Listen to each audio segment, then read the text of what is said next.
A troubling new study published in the journal Science has found that bird populations across North America have fallen by 15% since 1987, and the losses are accelerating. My name is Denis Loktia, and you're watching Euronews Green. Researchers tracked 261 species over more than 30 years. Nearly half showed significant declines. Scientists point to two main causes: rising temperatures driven by climate change and the intensification of farming, with the pesticides, fertilizers, and land use changes that come with it. The study focused on North America, but the same forces are at work here in Europe.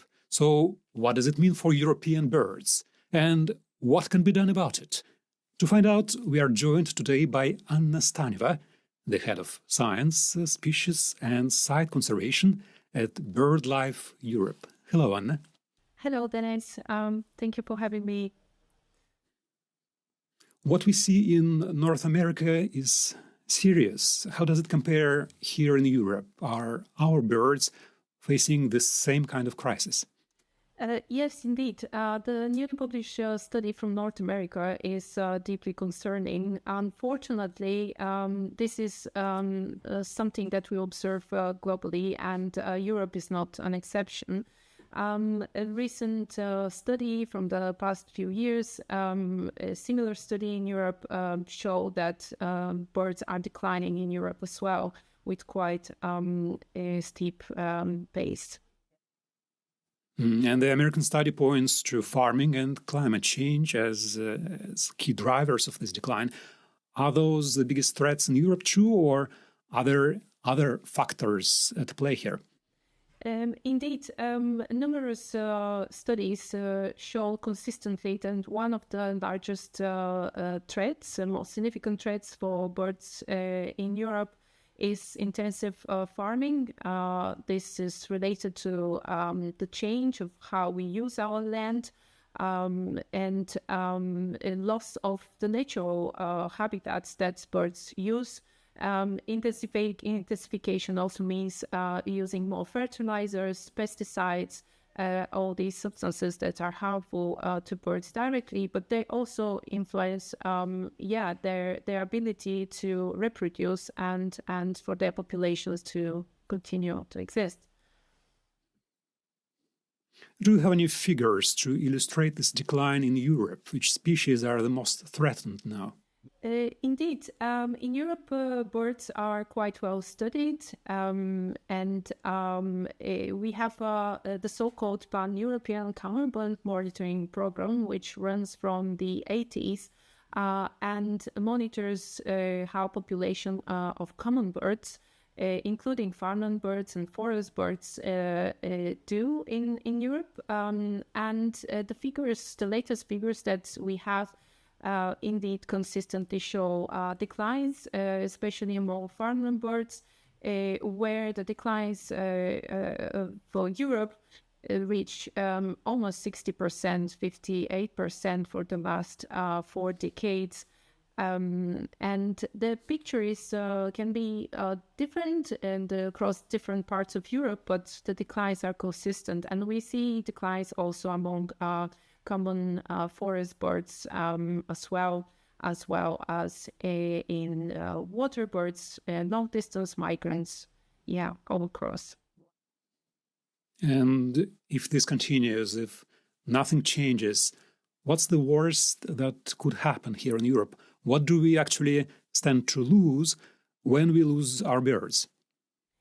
Birds are a very good indicator of the health of the environment, which we people share with all biodiversity.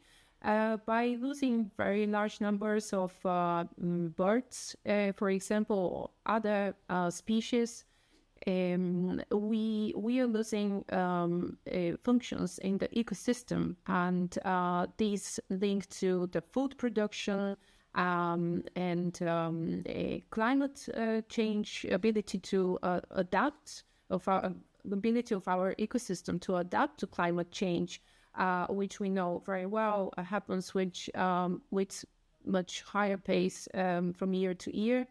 and so on. So when we talk about declines in birds, we need to be mindful that this is an indication of the health of the environment overall, and this would impact our human health, of course, and it's already as it already does. And yeah. Yeah, so what can be done right now by governments, by farmers, I don't know, by ordinary people like you and me? What can be done to turn this around? The overall decline that is being recorded, whether in North America, in Europe, and globally, indicates an issue which is not just regional, it is a systemic issue. We talk about intensive farming, intensive land use change as one of the main threats to birds across the continent, and indeed, a systemic change requires a scale of action and a scale of the way we tackle it, a systemic and transformative change. Change in the way we produce our food, change in the way we work our land. This require joint efforts across countries. Indeed, as you say, we have good legislation in Europe. For example, in the European Union, we have the Common Agricultural Policy, which should address, among others, also the health of the biodiversity within the farming ecosystems, reducing the amount of pesticides we use, reducing the amount of heavy chemicals, which are so bad also for human health.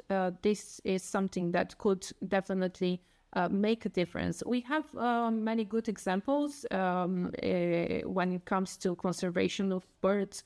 Some species over the years have received attention and support in addressing some of the direct threats they face. By direct threats, we mean threats to their nesting sites, or, for example, threats related to mortality due to infrastructure, for example, electrocution, and so on. We have very good examples of successful stories, for example, for raptor species and some water birds. However, these are mainly on a smaller scale, regional scale, local scale. What we need to change is the scale of action when we talk about systemic changes at the level of food production across a continent.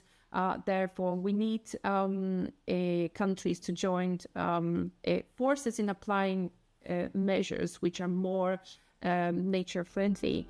And by being nature-friendly, they will be also more human health-friendly. Anna, thank you very much for joining us today. Thank you, Anis. Have a good day. Keep watching Euronews Green for more.